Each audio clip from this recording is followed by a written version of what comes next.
Assalamu alaikum. Welcome back to AdvanceJourney.com. My name is Gurun Nakri and my course name is Essential Training ASP.NET. इस tutorial में बताऊंगी ASP.NET होती क्या, उसमें क्या फोन में ASP.NET में फोन में क्या। सबसे पहले ASP.NET है क्या। ASP.NET is an open source server side web application framework. एक ASP.NET फ्री वही सर्वर साइड वेब एप्लीकेशन है जो फ्रेमवर्क प्रोवाइड करते हैं जिसमें हम डिज़ाइन भी होते हैं। ये ख़ास तौर पे वेब डेवलपमेंट के लिए यूज़ होती है कि ताकि हम डायनेमिक वेब पेजेस बना सकें। It was developed by Microsoft to allow programmers to build dynamic website web application web services. बाकी हम इसमें वेब डेवलपमेंट करते हैं जबकि प्रोग्रामर्स को अलाउ करती है कि वो वेबसाइट्स बना सके, वेब एप्लीकेशन बना सके, वेब सर्विसेज प्रोवाइड कर सके। ASP.NET के डिफरेंट SDKs मैंने आपको बताए थे, फ्रेमवर्क्स होते हैं 3.5, 4, 4.5। 3.5 तो ओल्ड हो चुकी है, 4 और 4.5 का आपको पता होना चाहिए क्या है। 4.5 में सबसे पहले सिंप्लीफिकेशन कर दी वेब डॉट कन्फिग फाइल में। जो default web dot config file है वो बहुत छोटी कर दी है कंपेयर टू ASP.NET 3.5 की। उसके बहुत लंबी थी 3.5 की, उसमें से ऑप्शनल चीज़ें सारी रिमूव कर दी है और सिर्फ जो ज़रूरी है वो रखी है। एक्सेबल का टैग शुरू होता है, आगे वर्जन जो है हमारा 1.0, जो भी हम एक्सेबल वर्जन यूज़ करें वो आ जाएगा। फिर हम जो है सिस्टम वेब के टैग में देखें, हमें कंपाइलेशन और टारगेट फ्रेमवर्क हमारा 4.0 और सिस्टम डॉट वेब बाकी सब कुछ रिमूव कर देते हैं।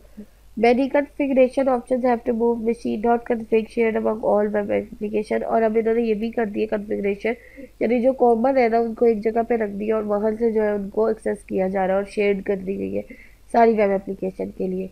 न्यू कोर सर्विसेज क्या वो दे रहा है कि वो परमानेंट रीडायरेक्शन ऑफ पेजेस दे रहा है, यानी रीडायरेक्ट को परमानेंट ये हमेशा नया पाथ दे रहा है for old content dot ASP।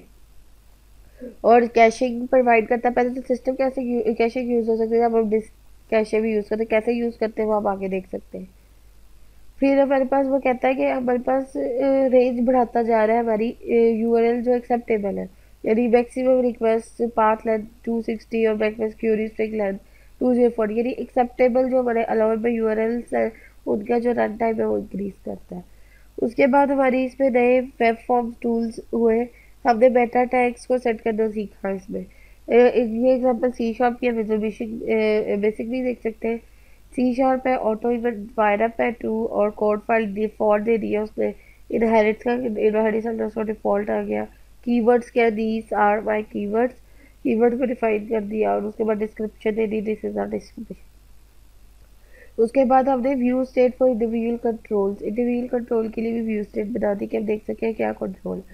Further आप इसके बारे में जो है वो अभी तक तो आपकी नज़रिए से बताया था कि इसको डिफरेंस क्या है।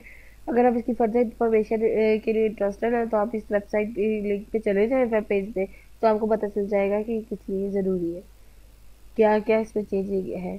अगर हम देखें 4.4 तो छोड़ दें, 4.5 की रिलीज़ होगी 2012 में, तो 2012 में हो गई है। तो सबसे पहले इसकी मॉडिफिकेशन है, हमें इसने एसिंक्रोनस HTTP रिक्वेस्ट देना शुरू कर दी है।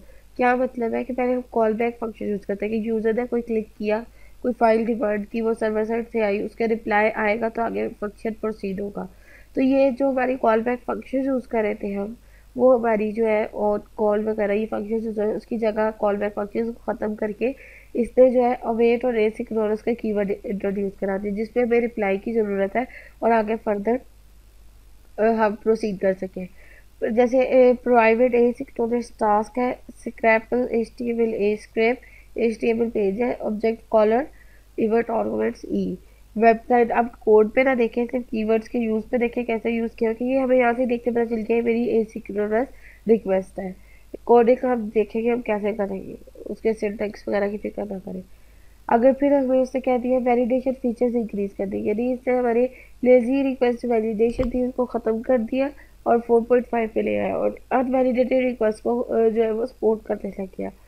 बाज़ का वेब सर्किट प्रोग्रामिंग भी इंटरनेट के ऊपर यूज़ की जाती है, लेकिन ये HTTP का पार्ट नहीं होती, डिफरेंट होती है, लेकिन ये भी प्रोग्रामिंग का पार्ट होती है जो इंटरनेट के लिए यूज़ होती है। फिर इसने हमारी क्या किया, बंडलिंग और मिनिफिकेशन की। क्या कि जावास्क्रिप्ट और CSS फाइल की ज़्यादा से ज़्यादा फाइल्स को कंबाइन कर दिया और सिंगल एक डाउनलोड कॉम्प्लेक्स फोल्डर में कर दिया ताकि वेबसाइट जो हमारी जो है फास्टर जो है मोबाइल पे यूज़ हो सके, कि मोबाइल डिवाइस के लिए उन्होंने फीचर किया कि ज़्यादा से ज़्यादा जल्दी डाउनलोड और वेबसाइट फास्ट हो, क्योंकि जितनी ज़्यादा जल्दी डाउनलोड होगी इसका मतलब है वेबसाइट उतनी ज़्यादा इंक्रीज है, और जितनी लेज़ी डाउनलोड होगी उतनी वेबसाइट स्लो है। तो ये डिपेंड करता है हमारी वेबसाइट की स्पीड पे। अब तक मैंने आपको 4.5 का डिफरेंस बताया, फिर आगे इसके वेब फॉर्म की भी एनहांसमेंट देता है। ये हमारी जो डाटा कंट्रोल्स को इंक्रीज कर देता है। HTML की जगह HTML5 की भी अपडेट्स को करता है वो। डाटा बाइंडिंग एक्सप्रेशंस को भी वो कोड कर लेता है। और अगर आप इसकी फर्दर इसकी भी इंफॉर्मेशन देखना चाहते हैं तो आप जाए www.asp.net, vnext, overviews, asp.net, birds, तो आपको सारी इन्फॉर्मेशन मिल जाए।